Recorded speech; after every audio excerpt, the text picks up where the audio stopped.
درانه کتونکو السلام علیکم. زه محمد سلمان همدرد د حق غږ پښتو چینل خبري لنډیز کې ستاسو کوربه اوس تاسو پام را اړوم د مهمو خبرونو لنډیز ته.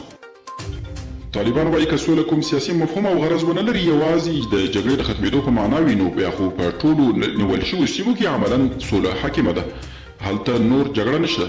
د عسکرو تسلیمي او د ولسوالیو د واک له انتقال وروسته بیا له دې سیمو د جګړو هیڅ خبر نه دی راغلی چې همدا د سولې ښکاره ثبوت دی.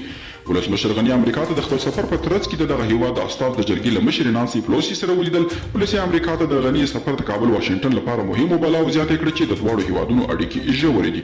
د امریکا د بهرنیو چارو وزیر په یو خبري کنفرانس کې د خبرو پر مهال ویلي چې دوی غواړي ډاډه شي چې طالبان په رښتیا د سولې غوښتونکي دي او کنه.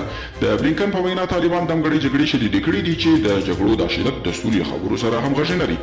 او فاکس نیوز د امریکا په دفاع وزارت کې د یوې سرچینې له قوله ویلي چې د امریکایي هوایي ځواکونو تیر ورځ په بغلان او کندوز ولایتونو کې پر طالبان د بې پیلوټه الوتکو بریدونه کړي دي.